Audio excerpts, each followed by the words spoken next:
మంత్రి పదవి కాదు కదా, ఎమ్మెల్యే పదవి కూడా జొమాటో డెలివరీ బాయ్ అనర్హుడు. వాడి స్థాయి ఏంది, వాడి క్యారెక్టర్ ఏంది, వాడికి జీవో చదవడం వచ్చా? ఆ జొమాటో బాయ్ కి జీవో చదవడం వచ్చా? జీవో ఎంఎస్ మిస్లీనియస్ అంటే ఏందో తెలుసా? ఆ జొమాటో బాయ్ కి జీవో రొటీన్ అనేది తెలుసా? భారతదేశంలో ఉన్నటువంటి అత్యంత రెండు తెలుగు రాష్ట్రాల రాజకీయాల్లో ఇప్పుడు ఒక సరికొత్త వివాదం తీవ్ర దుమారం రేపుతోంది. ఏకంగా పొరుగు రాష్ట్ర ముఖ్యమంత్రి రేవంత్ రెడ్డి గారిని ఉద్దేశించి ఒక వైఎస్ఆర్ కాంగ్రెస్ పార్టీ నేత చేసిన వ్యాఖ్యలు ఇప్పుడు సోషల్ మీడియాలో బీభత్సంగా వైరల్ అవుతున్నాయి. ఇది ఎక్కడో కాదు, సాక్షి టీవీలో సీనియర్ జర్నలిస్ట్ కొమ్మినేని శ్రీనివాసరావు గారి కేఎస్ఆర్ లైవ్ షోలో మాట్లాడుతూ సీఎం రేవంత్ రెడ్డి గారిని ఏకంగా ఒక డెలివరీ బాయ్తో పోల్చారు. ఒక రాష్ట్ర ముఖ్యమంత్రిని పట్టుకొని ఇంత దారుణంగా మాట్లాడడం వెనుక ఉన్న అసలు కారణం ఏంటి? వైసీపీ నేతలకు రేవంత్ రెడ్డి అంటే ఎందుకు అంత భయం, కోపం? దీని వెనుక ఉన్న అసలు పొలిటికల్ రియాలిటీని ఇవాళ ఆధారాలతో సహా డీకోడ్ చేద్దాం. ఈ వైరల్ వీడియో సోషల్ మీడియాలో ప్రత్యక్షమవ్వడమే ఆలస్యం. నెటిజన్లు రకరకాలుగా చర్చించుకుంటున్నారు. ఆ అసలు వైసీపీ నేత ఏం మాట్లాడారో ఇప్పుడు చూడండి. చేస్తారు. ఇంకొకటి జొమాటో స్విగ్గీ డెలివరీ బాయ్ గురించి మాట్లాడుతున్నారు. ఆ డెలివరీ బాయ్ గురించి అంత తక్కువ మాట్లాడితే అంత మంచిది. ముఖ్యమంత్రి పదవి కాదు కదా, ఎమ్మెల్యే పదవి కూడా జొమాటో డెలివరీ బాయ్ అనర్హుడు. వాడి స్థాయి ఏంది, వాడి క్యారెక్టర్ ఏంది, వాడికి జీవో చదవడం వచ్చా? ఆ జొమాటో బాయ్ కి జీవో చదవడం వచ్చా?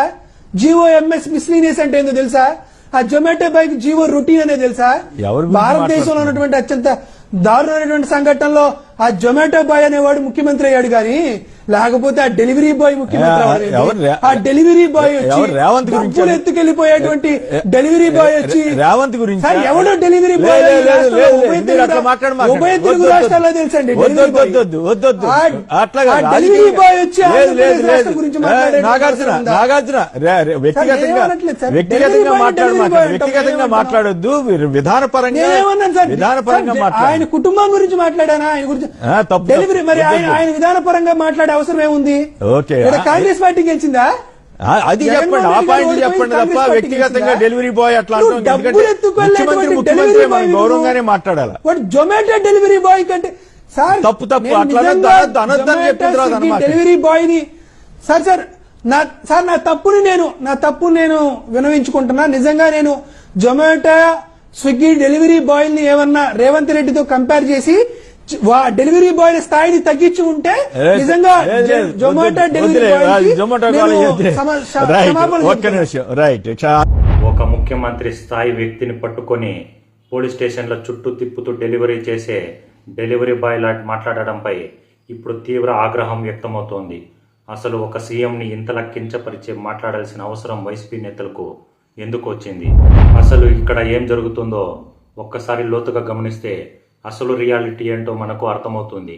ఏపీలో కూటమి ప్రభుత్వం అధికారంలోకి వచ్చినప్పటి నుంచి సోషల్ మీడియాలో అసభ్యకర పోస్టులు పెట్టిన వారిపై వరుస పెట్టి కేసులు పెడుతున్నారు.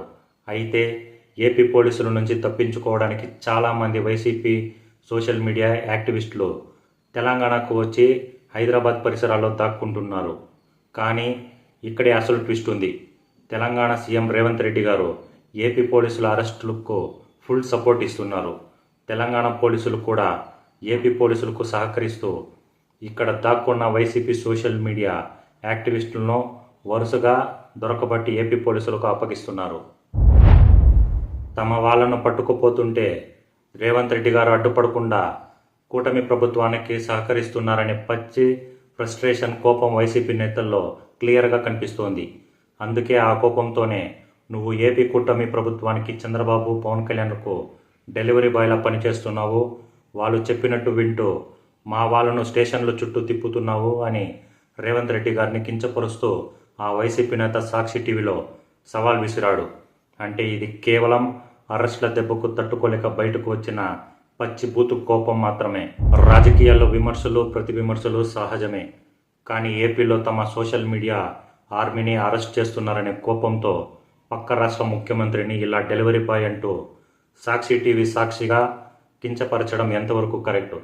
రేపు ఇదే రేవంత్ రెడ్డి కనుక ఇంకా సీరియస్ అయితే వైసీపీ పరిస్థితి ఏంటి అని నెటిజన్లు ప్రశ్నిస్తున్నారు. మరి సాక్షి టీవీ లైవ్లో వైసీపీ నేత రేవంత్ రెడ్డి గారిపై చేసిన ఈ డెలివరీ బాయ్ వ్యాఖ్యలపై మీ అభిప్రాయం ఏంటి? కింద కామెంట్ సెక్షన్లో తప్పకుండా షేర్ చేయండి. మరిన్ని పొలిటికల్ రియాలిటీ ఫ్యాక్ట్స్ కోసం ఇప్పుడే మన ఛానల్ని సబ్స్క్రైబ్ చేసుకోండి, షేర్ చేయండి. జై హింద్.